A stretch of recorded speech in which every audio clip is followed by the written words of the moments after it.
they ticked off the Elon. That's not a good move to make, Alameda County. So yeah, it sounds like Tesla might be on their way out of California, and they're kind of leveraging themselves in a place where essentially they're just looking for the best deals or the best benefits or perks they can offer, because they are a very large manufacturer. They employ a ton of people in California. They're the only auto factory in California, actually, and because a county health official decided that they shouldn't be open until June, despite what the governor of California is allowing for, saying that we should start opening up manufacturing. Plus, Tesla also has been running Giga Shanghai over in China very, very well, with lots of safety features in place and sanitizing equipment and making sure that there's certain amounts of division and separation between where people interact. You know, when you're building cars and there's a lot of parts in between, it actually doesn't necessarily require a lot of up-close interaction. So, because the governor said they wanted to start opening stuff up last Friday, that's when Tesla was anticipating on opening up the Fremont factory at 30% capacity. Just so we get the record straight, they were not hoping to open this thing up at full force and bring everyone back to work just like, yeah,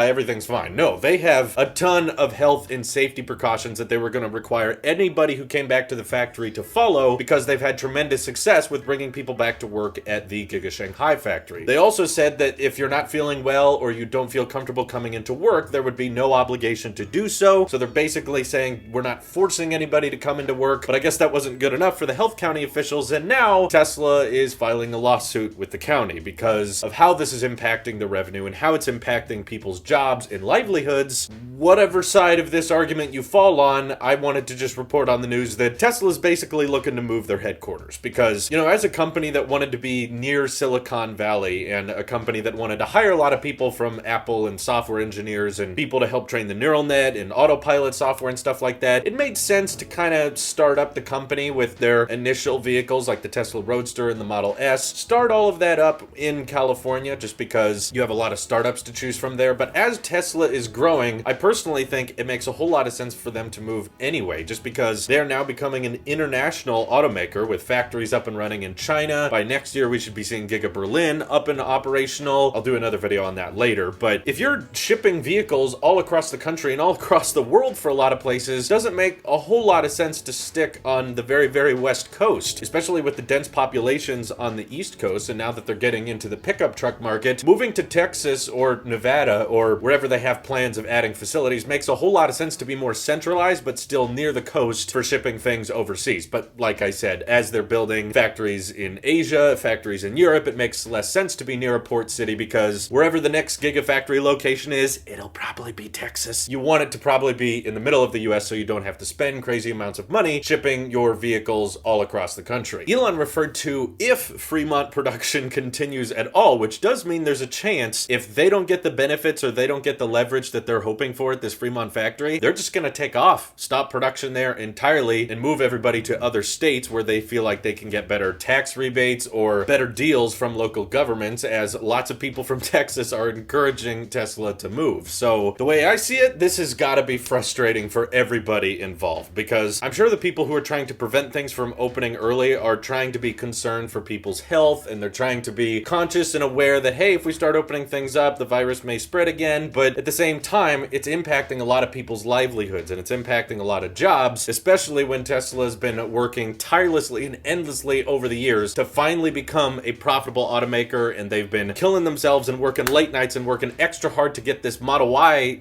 ramp production to the full scale they wanted to, and now all of a sudden everything has to be shut down, everything has to be closed. And despite traffic picking up and more places opening, Elon and a lot of people at Tesla probably still see themselves as essential business because they see it as, we're helping the environment, we want to move more people towards renewable energy, and this is key for our future, being able to ramp production and get electric vehicles into the hands of more people. But they can't because some health official says it's not okay, even if the governor says it's okay, and it's probably killing them that, like, coffee shops and Foster Frees, they can stay open and, deliver milkshakes to people, but our company, which is trying to save the world and prevent climate change, yeah, that's not allowed to be open. We can't continue to produce vehicles. So I get where the frustration comes from, and that's why there's a lot of heated discussion here. But ultimately, I think from a practical sense, Tesla is in a very good position here because they basically either look at benefits or perks or rebates they can get from states like Texas, or California gets involved and decides, hey, we don't want you guys to leave. You were founded here and we want you to stay here because because we like all of the industry you're bringing, all the jobs you bring, and all of the imports and exports that we get from you being in California. So we'll give you a break. We'll cut you some tax benefits or something like that. So basically, they're in a win-win situation with whatever happens, other than, yeah, obviously the factory is going to be shut down. And in my opinion, that means Q2 is not going to be great for Tesla. But worst comes to worst, if they cannot open the factory until June, then Q2 very possibly could be their last non-profitable quarter, because if production ramps up once people come back to work and they're able to get Model Ys delivered to more people and start delivering on those future versions of the Model S and X plaid mode and that kind of thing, then Q3 should be pretty profitable, and Q4 will be record-breaking, I think, when it comes to profitability in Tesla, and from then on out, it should be fairly smooth sailing. But what do you guys think is going to happen? Feel free to hit me up over on Twitter, join my Discord, and we can chat more about it there. Thank you guys for watching. Hope you have an excellent day. Take care.